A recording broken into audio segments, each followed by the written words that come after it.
आप सभी महान भावों को श्रीमद् भागवत महापुराण के प्रथम स्कंद के 17वां अध्याय की कथा सुनने का स्वागत है। शौनक जी के प्रश्न पूछने पर सूत जी बोले कि हे शौनक आदि ऋषियों, एक समय का बात था कि महाराजा परीक्षित अश्व पर विराजमान होकर और वन में शिकार खेलने के लिए गए। जब शिकार खेलने जाते हैं तो शिकार खेलते खेलते और वन में घूमते घूमते इनको भूख और प्यास लग गई।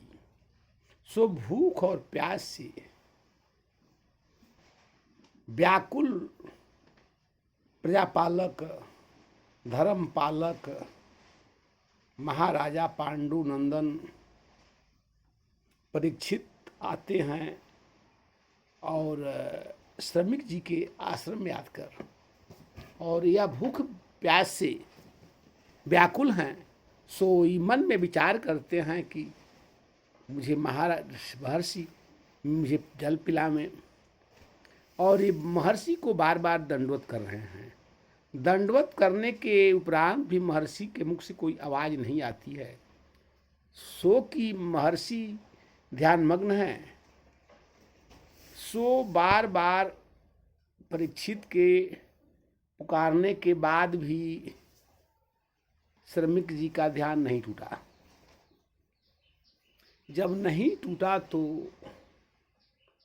महाराजा परीक्षित को लगा कि शायद हमको देख करके मेरे अपमान के कारण करने के कारण ही बोल नहीं रहे हैं, और ये बको ध्यान में लगे हुए हैं। सो इनका मति जो है बिगड़ गया। सो कलयुग के प्रभाव से अब परीक्षित का भी मन में जो है विकार आ गया। जब विकार आ गया तो परीक्षित जो है अब इनके दुर्बुद्धि के भाव से देखते हैं तो धीरे से अब इनके आश्रम में घुस जाते हैं। आश्रम में जाने के बाद भी देखते हैं तो मुनि का नेत्र बंद है और शांत वेश में बैठे हुए हैं श्रमिक जी। उसके बाद भी बोलने के बाद उनका ध्यान जो है में लगे रहे। अब परीक्षित और परीक्षित क्रोधित हो गए। एक तो भूख प्यास और दूसरा जो है कलयुग का जो है प्रभाव। तो कलयुग के प्रभाव से इस तरह जो प्रजापालक राजा थे, स्वयं भगवान जिनके दादा का रथ का जो है हाँकने का काम किए हैं, पत्रवाहक का सारा काम किए हैं भगवान श्री कृष्ण, उनके वंशज में भी जो है कलयुग के प्रभाव से अब जो है महाराजा परीक्षित जब देखते हैं तो वहीं एक मरा सर्प पड़ा है। सो उस सर्प को और श्रमिक जी के गले में लपेट देते हैं और क्रोध के आवेश में चल देते हैं। जब यह बात जो है बच्चों ने देखा कि राजा परीक्षित जो है श्रमिक ऋषि के गले में सर्प का जो है लपेटा हुआ है, सो बच्चों ने जा कर के श्रृंगी जी से कहते हैं कि हे श्रृंगी, कोई राजा आपके पिता के गले में सर्प जो है लपेट दिया है, वो भी मरा सर्प। जब मरा सर्प का नाम सुनते हैं तो परीक्षित जी मन में विचार नहीं करते हैं, क्रोध में आकर के। सो कलयुग के प्रभाव से श्रृंगी जी भी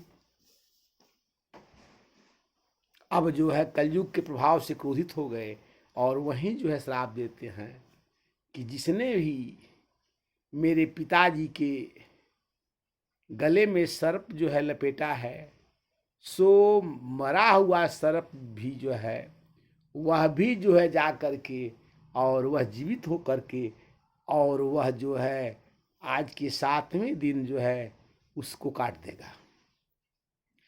अब जो है जब श्राप मिल गया तो अब परीक्षित के सामने तुरंत जो है आकर के काल जो है खड़ा हो जाता है।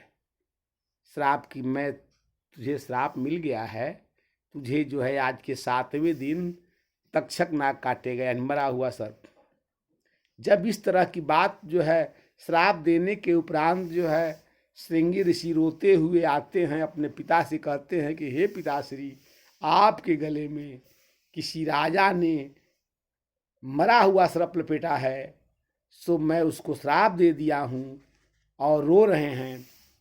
इस बात को देख करके भी श्रमिक जी के मन में कोई प्रेम नहीं जगा, और उसने अपने पुत्र का अभिवादन भी नहीं किया।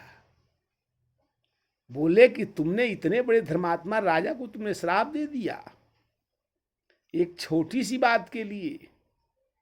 जिसके वंशज जो है, जिसके पूर्वज जो है सारे अपना अपना उसका कुछ था ही नहीं, जो राजा प्रजा को अपने पुत्र के समान जो है पालन पोषण किया, उसके साथ भी तुमने इसी तरह का श्राप दे दिया।